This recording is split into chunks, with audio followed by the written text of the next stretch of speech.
성경이 말하는 기독교의 사랑이라는 것은 우리가 흔히 영화나 책, 드라마 같은 곳에 등장하는 거치 사람의 감정을 기반으로 한 것이 아니라 상대방을 향한 나의 태도, 또 나의 방법에 관한 것이기에 사랑하고 싶으면 하고 말고 싶으면 안 해도 되는 그런 일이 아니다라고 했습니다. 내 감정이 동하면 하고 감정이 생기지 않으면 어쩔 수 없는 것이 아니라 그렇지 못한 감정의 상황 속에서라도 우리의 몸과 삶에 익숙하게 만들어서 해내야 되는 것, 그래서 반드시 우리 안에 이루어야 되는 것이다 라고 우리가 말씀을 배웠습니다. 그리고 이런 사랑의 첫 번째이자 가장 기본되는 특징이 오래 참음이다라는 것이었죠.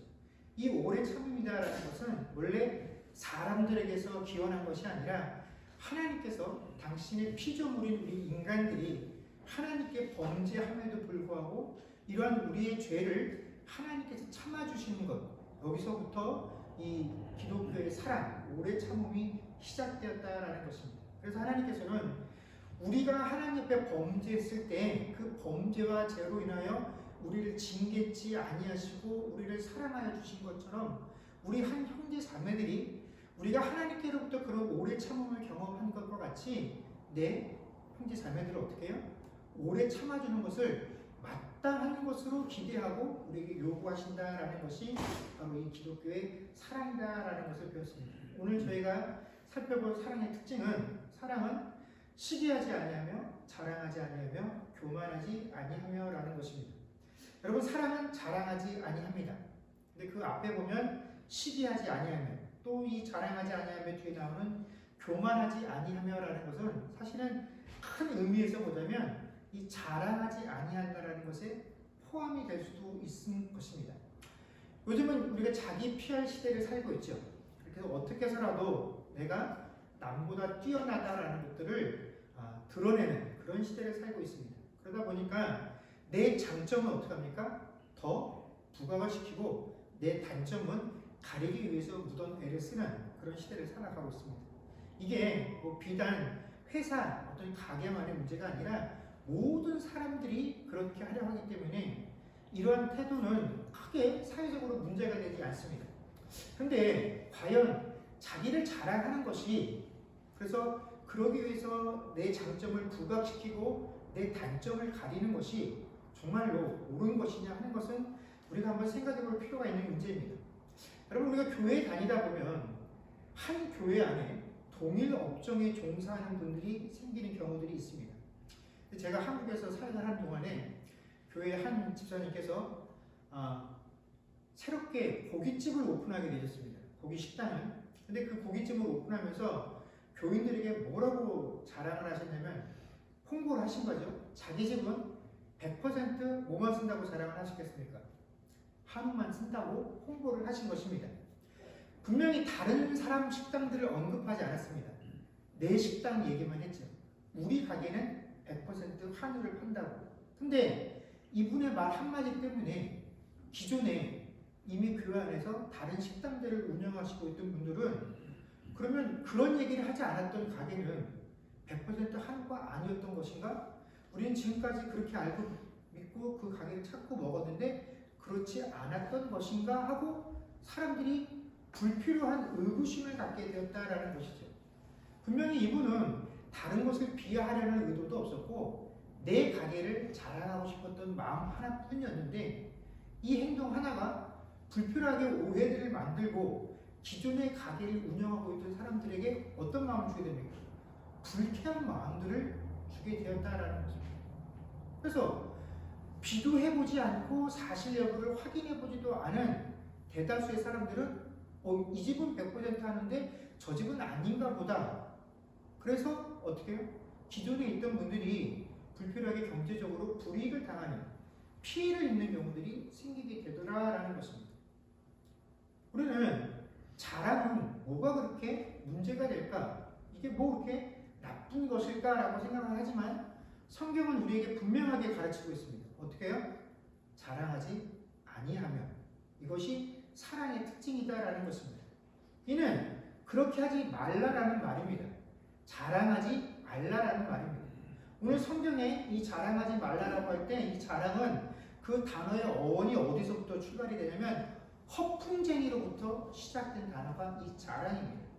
이 말은 사람이 자랑을 한다라는 그 자랑의 내용, 이게 사실 100% 있는 그대로의 사실을 이야기하는 것이 아니라 그 자랑 안에는 뭐가 포함되어 있다는 것입니까? 허풍이 포함되어 있다는 것입니다. 그래서 야고보서 3장 5절에는 이렇게 이야기합니다. 이와 같이 혀도 작은 지체로 돼 큰 것을 자랑하더라. 보라, 얼마나 작은 불이 얼마나 많은 나무를 태우는가. 이 야고보서 3장에 보면 사람의 언어 습관에 대해서 우리에게 많은 교훈들을 하고 있는데, 특별히 자랑하기 좋아하는 이들에게 뭐라고 경고를 하고 있냐면, 혀가 굉장히 작은 것이지만 이 작은 것으로 큰 것을 자랑한다라고 이야기를 하면서 여기서 나온 불이 얼마나 큰 것을 태우나 보라라고 이야기를 하고 있다는 것입니다. 이처럼 자기 자랑이 가득한 말들은 무엇이 포용되기 쉽냐면 과장되기 쉽다라는 것입니다. 그런데 이 과장이 조금만 잘못되면 뭐가 됩니까? 거짓이 됩니다. 그리고 이 거짓을 있는 그대로 100% 사람들이 받아들이게 되면 그 사람들에게 그것이 어떻게 해요? 고스란히 피해로 돌아가게 되고 그 말을 믿었던 사람들에게 깊은 상처를 주는 결과들이 생기게 된다는 것입니다. 그래서 우리 크리스찬들이 하는 말 중에 정말로 멀리하고 조심해야 되는 단어가 뭐냐면 자랑인 것입니다. 또 고린도전서 1장 26절에서 29절을 보면 이렇게 되어 있습니다. 제가 읽겠습니다. 형제들아, 너희를 부르심을 보라. 육체를 따라 지혜로운 자가 많지 아니하며 능한 자가 많지 아니하며 문벌 좋은 자가 많지 아니하도다. 그러나 하나님께서 세상의 미련한 것들을 택하사 지혜 있는 자들을 부끄럽게 하려 하시고 세상에 약한 것들을 택하사 강한 것들을 부끄럽게 하려 하시며 하나님께서 세상의 천한 것들과 멸시받는 것들과 없는 것들을 택하사 있는 것들을 폐하려 하시나니 이는 아무 육체도 하나님 앞에서 자랑하지 못하게 하려 하심이라. 아멘. 여러분, 고린도 교회에 그야말로 많은 다양한 계층의 사람들이 모여서 공동체 생활을 하고 있었습니다.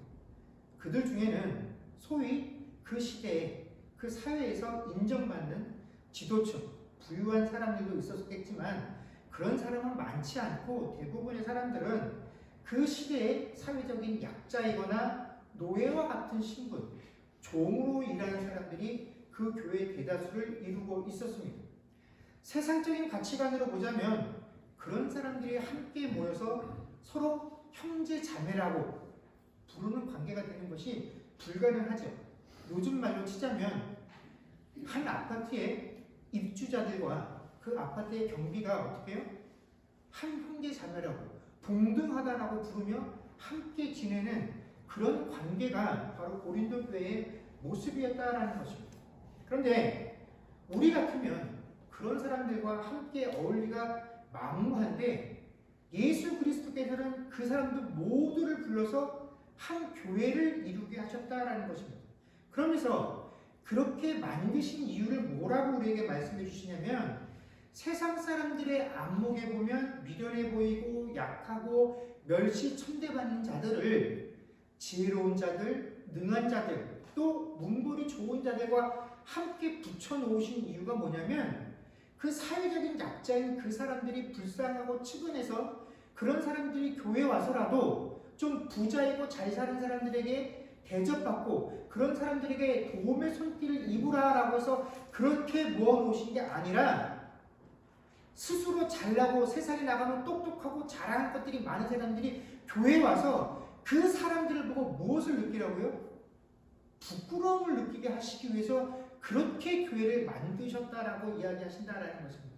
그러니까 우리 인간적인 견해, 오늘날 우리가 가지고 있는 가치관들을 가지고 보면 사회적으로 낮고 연약하고 지위가 낮은 곳에 있는 그런 사람들이 교회에 와서 세상에 나가서는 도저히 만나보고 열을 맺을 수 없는 그런 사회적으로 부자이고 높은 사람들과 그런 관계를 맺어서 혹시라도 사회적으로 세상적으로 뭔가 좀 도움, 덕을 받을 수 있도록 하기 위해서 그런 의미로 함께 모아놓으셨다는 것이 아닙니다. 그래서 내가 그렇게 불쌍하고 연약한 사람, 못 사는 사람, 사회적으로 지위가 낮은 그런 사람들에게 도움이 되기 위해서 내가 이 교회에 있는 그런 잘난 사람이다라는 것들을 내가 자부심을 갖고 자랑할 수 있도록 내가 교회를 부름받은 것이 아니라 세상에 나가면 분명히 존경받고 머리 숙여야 될 그 사람들이 교회에 와서 그 나보다 사회적으로 연약하고 낮은 그 사람들을 보면서 무엇을 느끼라고요? 부끄러움을 느끼라고. 그런 사람들과 함께 공동체 생활하도록 만들어진 것이 교회다라는 것입니다.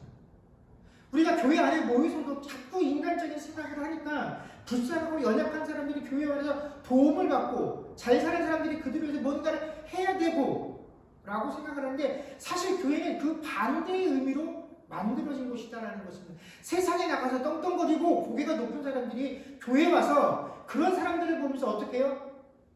부끄러움을 느끼라고 만들어진 것이 교회 공동체의 목적이다라는 것입니다. 그 불쌍한 사람들을 돕기 위한 것이 아니라 잘난 사람들이 그들을 통해서 교훈을 받고 훈계를 받는 곳, 그것이 바로 교회다라는 것입니다.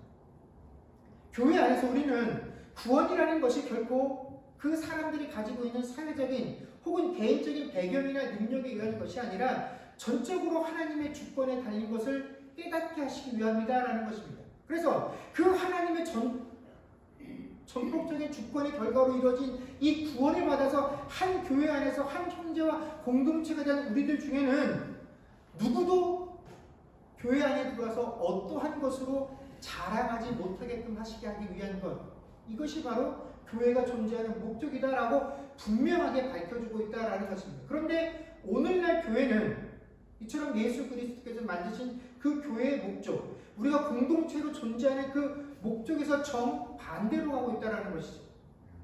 교회와 성도가 자랑을 벌이지 못합니다. 자랑을 벌이지 못하는 것 정도가 아니라 교회의 자랑을 하기 위해서 옵니다. 세상에 나가면 내가 중간 정도밖에 안 되는데 내가 교회에 오면 세상의 탑급이 되기 때문에 그래서 교회로 오는 사람들이 있다라는 것입니다. 세상에 나가서 내가 요만큼밖에 자랑 못하고 기죽을 때가 더 많은데 교회에 오면 내가 기가 죽지 않고 기가 산다라는 것입니다. 목사고 교회고 우리 교회가 조금만 커지면 사람 숫자가 늘어나면 우리가 무슨 일을 하면 그것들을 자랑하기에 여념이 없다라는 것입니다. 성경은 우리에게 자랑하지 말라라고 가르치는데 성도가, 목사가, 교회가 앞장서서 자랑하게 급급하다라는 것입니다. 대놓고 하나님의 명령으로부터 벗어나는 일을 하고 있는데 이 일에 대해서 심각성을 느끼지 못해요. 내가 지금 하나님의 범죄하고 있다는 이 사실들을 깨닫지 못하고 있다는 것입니다. 잘못된 그 길을 달려가고 있는데 그걸 멈출 생각들을 하지 않아요. 여러분, 신자가 자랑을 해서 안 되는 더 분명한 이유는 내게 있는 모든 것들이 다 하나님의 은혜요? 또 무엇입니까? 선물이기 때문에 그렇다라는 것입니다. 여러분, 내가 지금 이루어서 내가 소유하고 누리고 있는 이 모든 것들, 이것들을 이루기까지 가지고 있었던 그 내 재능, 내 환경, 이 모든 것들 다 누구에게서 온 것입니다. 하나님께서부터 온 것이다라고 우리가 정말로 믿고 그것을 인정한다라고 한다면 하나님께 받아서 가지고 있었던 내 재능, 하나님께서 허락하셔서 내가 소유하셨던 그 환경, 그것들 가지고 내가 뭔가를 만들어서 그 결과들을 누리고 있다라고 한다면 진정한 그 결과물의 소유자가 내가 아니라 누구라는 것을 우리가 인정해야 됩니까? 하나님이시다라는 것을 인정한다면 그것 가지고 자랑할 수 있습니까? 자랑할 수 없다라는 것이죠.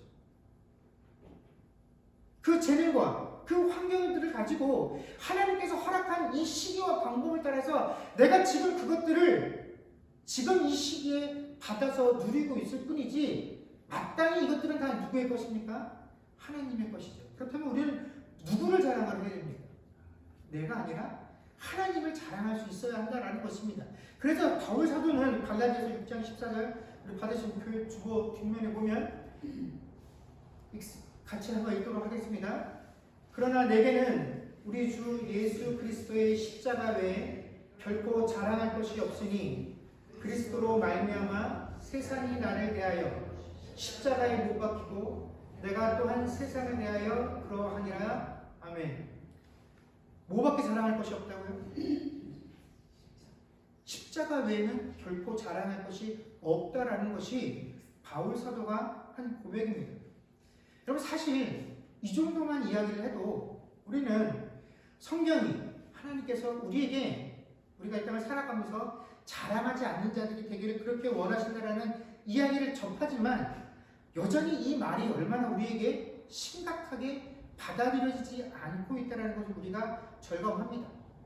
자랑 좀 하는데 뭐가 그렇게 큰 죄가 될까? 우리는 그렇게 생각을 하며 살아갑니다.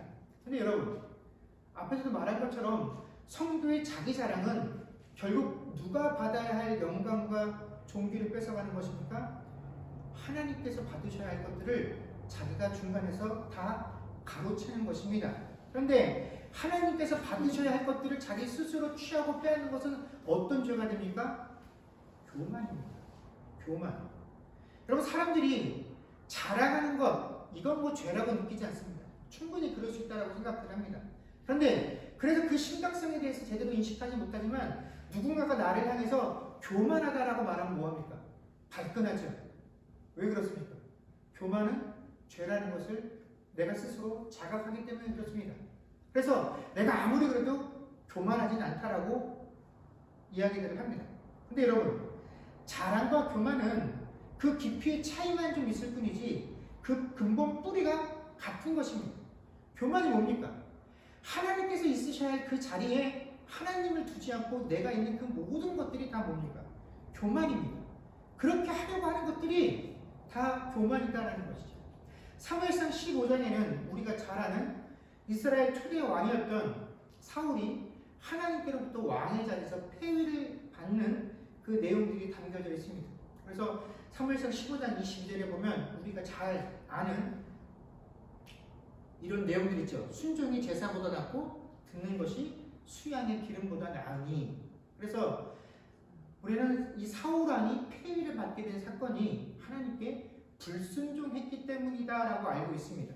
그런데 여러분 사울이 불순종해서 하나님께로부터 왕의 자리에서 쫓겨난 것이 맞는데 이 불순종이라는 것이 하나님이 사울한테 이렇게 해라 오른쪽으로 가라 그럼 청개구리처럼 싫습니다 하나님 저는 왼쪽으로 가겠습니다.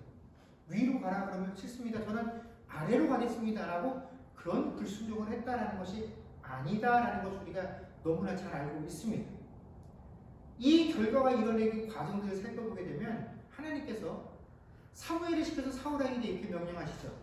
아말렉을 쳐서 진멸하되 아말렉의 모든 소유를 남기지 말고 진멸하라 라고 명령을 내립니다. 그런데 정작 사울이 그곳에 가서 전쟁을 해서 이긴 다음에 어떻게 합니까? 모든 것을 진멸하라는 이 명령들을 어기고 좋은 것들은 남겨두고 어떻게 해요? 안 좋은 것들, 하찮은 것들만 다 진멸시킵니다. 그리고 그것들을 다 살려가지고 돌아오지요. 나중에 사무엘이 이 짐승들의 울음소리가 뭡니까? 라고 물어보니까 사울왕이 뭐라고 대답합니까? 좋은 게 있어서 하나님께 제물로 드리려고 그랬습니다 라고 이야기를 합니다. 하나님께 좋은 것을 드리기 위해서라고 한다면 우리는 얼마든지 이런 것들이 용납이 될 수 있다라고 생각들을 합니다. 하나님께서 정상 참작을 좀 해주셔야 하지 않나 라고 생각할 수도 있을 것입니다. 그런데 사울이 이렇게 한 행동, 하나님께 제사 드리기 위해서 내가 좋은 것만 살려서 왔습니다 라고 한 그 원래 마음이 어떠한 것인지를 알 수 있는 행동이 어떤 것이냐면 사울이 이 모든 것들을 진멸하고 하나님의 제단이 있는 길갈로 오던 과정에 중간에 어디를 들렸다 옵니까? 갈멜산에 잠깐 들려서 거기서 무엇을 하고 옵니까? 자기의 공적을 기리기 위한 기념비를 하나 세우고 돌아옵니다. 근데 갈멜산에 있었던 사람의 그 광경을 보고 나중에 사무엘에게 다 이야기를 해주죠. 사울이 길갈로 바로 간 것이 아니라 갈멜산에 들려서 자기의 공적을 취하기 위한 공적비를 세우고 그리고 길갈로 간 것입니다. 여러분 정말로 사울왕이 자기가 한 이 전쟁의 행위, 그 행위의 결과로 얻게 된 이 승리가 하나님께서 행하신 것이었다라고 한다면 마땅히 제일 먼저 그 기쁨과 영광을 돌리기 위해서 하나님 계신 그 제단에 있는 길갈로 돌아와서 제사를 드려야 하는 것이 맞겠지요. 그리고 그 재물들을 살려둔 진짜 이유가 정말 우리가 100% 양보를 해서 하나님께 좋은 재물을 드리기 위함이었다라고 한다면 중간에 갈매산에 드릴 이유가 없다라는 것이죠. 겉으로는 다 그렇게 해놓고 사실 자기의 본심은 무엇이었습니까? 어떻게 해서든지 내가 이룬 것들을 자랑하고 싶은 마음이 있었다라는 것입니다. 그래서 그것을 모르겠거니 사무엘이 갈멜산에 들여서 그 금족비를 세우고 왔다라는 것이죠. 이렇게 조용히 하고 가면 모르겠거니.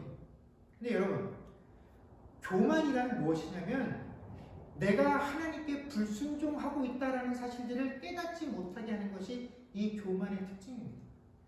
누구라도 내가 하고 있는 행위가 하나님 앞에 불순종이야 잘못된 것이야 라고 우리가 자각할 수 있다라고 한다면 여러분 누가 하나님 앞에서 감히 교만할 수 있겠습니까? 그런데 교만이라는 죄에 빠진 사람의 특징은 내가 지금 하나님께 불순종하고 있다는 사실을 깨닫지 못하는 것입니다. 내가 지금 하고 있는 일이 정당하다라고 인식을 합니다. 하나님께서 이 정도는 용납해 주실 것이다라고 생각들을 합니다. 이 정도는 하나님께서 받아주셔야 그래도 내가 흥미가 나고 재밌게 하나님이 하실 수 있지 않겠나? 이렇게 생각들을 한다라는 것입니다. 여러분 우리가 지난번에 모세에 대한 이야기들을 하면서 하나님께서 모세를 어느 때 쳐서 죽여야 되겠다라고 판단하셨습니까? 하나님께서 중요한 일을 맡기셨으니까 그 중요한 일을 하지 않겠다라고 거절을 할 때도 하나님께서는 이 모세를 쳐서 죽이겠다 하지 않으셨어요. 어떻게 해서든 달려서 하나님이 할 수 있도록 하나님께서 또다시 기회를 주셨습니다. 그런데 모세가 어떻게 할 때 하나님께서 모세를 쳐서 죽이겠다고 하셨습니까? 그리스도인으로서의 기본적인 그 모습들을 갖추지 못했을 때 네가 아무리 중요한 일들을 맡아서 한다 할지라도 내가 너를 쳐서 죽이겠다라고 하는 것, 이것이 하나님께서 우리를 바라보고 기대하는 모습이다라는 것입니다. 그런데 그것을 깨닫지 못하게 되는 것, 그것이 바로 교만의 죄라는 것입니다. 내가 하나님께 불순종하고 있는데 그 사실을 깨닫지 못하는 것입니다. 그러니 내가 불순종하고 있지 않는데 어떻게 죄를 깨닫고 그 죄로부터 돌이킬 수 있겠느냐 하는 것입니다. 여러분 이처럼 자랑과 교만이 자기 자신을 필요 이상으로 과장되게 만드는 것이다라고 한다면 시기라는 것은 나와 견주어서 상대방을 어떻게 하는 겁니까? 깎아내리는 행동이 시기하는 것입니다. 상대방이 이루는 것들, 상대방이 가지고 있는 것들을 평가절하하는 것이 시기죠. 이 시기는 경쟁하는 관계 속에서 특히 잘 드러나게 됩니다. 자랑이 각자의 장점만을 드러내는 것이다라고 한다면 시기는 상대방의 단점을 부각시키는 행위죠. 그렇기 때문에 이 시기는 사랑과 절대로 공존할 수가 없습니다.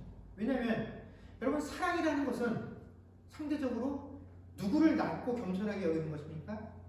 나 자신을 낮고 겸손하게 여기는 것입니다. 근데 반대로 시기는 뭡니까? 상대방을 깎아내리는 것이죠. 어떻게 해서든 그를 더 밑으로 끌어내리는 것이기 때문에 이 사랑과 시기는 결코 같이 있을 수 없다라는 것입니다.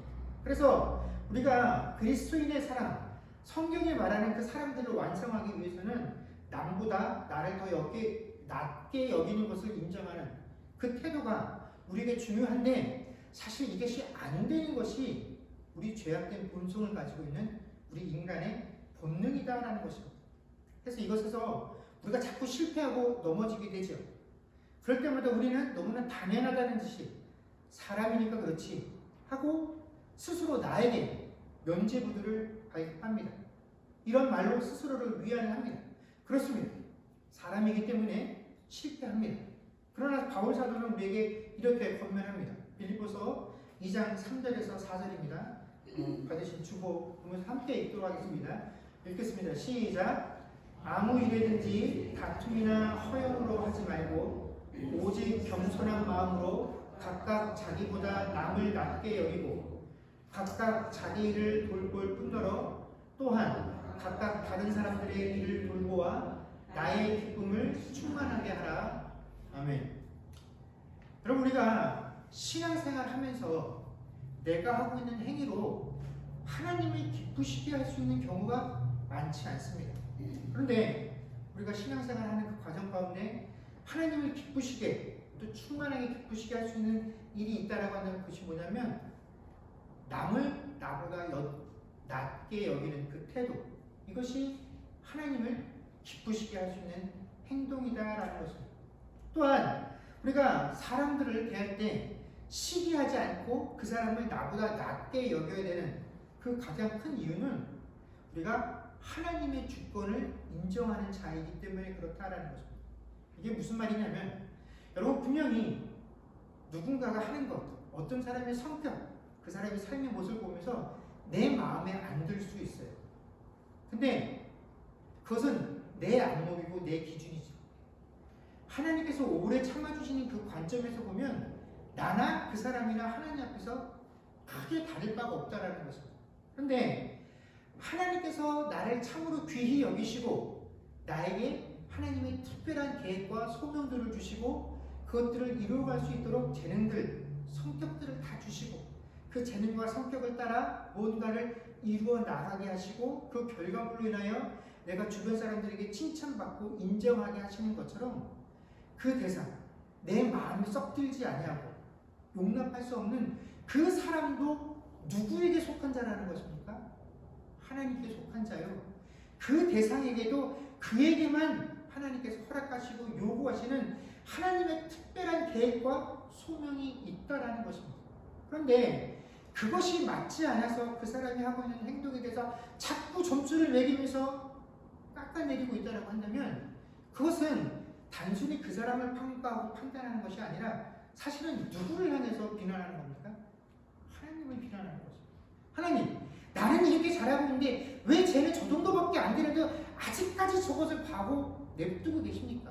저 사람 저것 때문에 얼마나 많은 사람들이 피해를 입고 있는지 아십니까? 저 사람의 저 성격 때문에, 저 사람의 저 말 한마디 때문에 얼마나 많은 사람들이 곤란을 겪고 있는지 아십니까? 하나님 저거 뜯어 고치셔야 빨리 더 많은 유익이 우리 가운데 생겨나게 됩니다 라고 판단을 하는 것들은 사실은 그 사람을 판단하는 것이 아니라 하나님을 판단하는 것이요 하나님을 비난하는 것이다 라는 것입니다. 그래서 우리는 시기해서는 안 된다라는 것입니다. 물론 우리는 감정의 동물이기 때문에 순간순간 그 감정에 맞게끔 감정에 따라 행동하고 말고 합니다. 그러나 우리가 말씀이 우리에게 이것을 가르치고 요구한다는 사실을 배워서 알고 있다고 한다면 어떻게? 우리의 삶과 태도를 바꿔야 한다는 것입니다. 아, 그래. 내가 순간 기분이, 감정이 그래서 내가 손해가 오니까, 내게 아픔이 오니까 그대로 나도 똑같이 반응을 했어. 근데 그러면 안 되지. 이건 하나님께서 원하시는 것이 아니니 하고 우리의 삶의 태도와 방법들을 바꿀 수 있어야 한다는 것입니다. 여러분, 우리는 교회는 이 기독교는 마땅히 그 기초를 어디에 두고 있다는 것들을 알고 있습니까? 사랑 위에 세우고 있다는 것을 너무나 잘 알고 있습니다. 아까 우리 권사님께서도 기도하실 때 말씀하신 것처럼 우리 교회는, 우리 기독교는 사랑을 기반으로 그 위에 세워져야 하는 그런 공동체입니다. 그런데 교회 안에 자기 자랑이 많아지면 또 교만이 많아지면 시기가 넘쳐나게 되면 결코 그것은 교회의 모습이 될 수 없다라는 사실들을 기억하고 우리가 하나님께서 우리에게 요구하시는 이 사랑의 모습들을 온전히 세워갈 수 있는 그 교회가 되어질 수 있도록 우리 서로가 서로 우리의 삶과 태도에 이 사랑의 모습들을 세워갈 수 있는 저와 주님에게 성도 여러분 되어질 수 있기를 주의로 간절히 축원합니다. 아멘. 기도하겠습니다.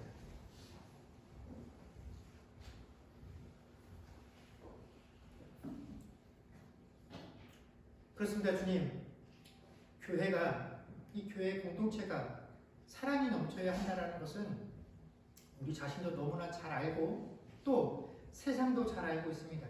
그래서 세상이 교회는 꼭 사랑이 넘치는 기관들, 그런 공동체가 되어주기를 원합니다. 그런데 이 사랑의 공동체가 갈라지고 상처를 입는 여러 가지 이유가 있겠으나 이 사랑으로서 마땅히 해야 할 일들을 우리가 행치 못하기 때문이겠죠. 그 중에 하나가 오늘 저희가 배운 것처럼 자랑과 교만과 시기일 것입니다. 하나님, 우리가 어떤 행동을 통해서 하나님을 기쁘시게 하는 일들, 그것들을 이루내기 참 어렵습니다. 그러나 이것을 따르는 것만으로도 우리는 충분히 하나님을 기쁘시게 할 수 있는 존재들입니다. 하나님, 우리 주님의 교회가 이 사랑의 모습들을, 이 사랑의 특징들을 온전히 회복하여서 이 땅 가운데 하나님을 기쁘시게 할 수 있는 그런 공동체로 세움받게 하여 주옵소서. 감사드리며 우리 주 예수님의 이름으로 기도드립니다. 아멘. 우리 하나님은 너를 지키시는 자 찬양하겠습니다.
지금은 우리 주 예수 그리스도의 은혜와 하나님 아버지의 크신 사랑과 성령님의 교통하심과 충만케 하는 역사가 이제 사랑은 자랑하지 아니하며 교만하지 아니하며 시기하지 아니하며 그것을 통하여 하나님 기뻐하시는 그 사랑의 모습들을 회복하기로 고백하는 주의 백성들과 그들의 가정과 자녀들과 미래와 이 교회 위에 이제로부터 영원토록 함께 있을지어다.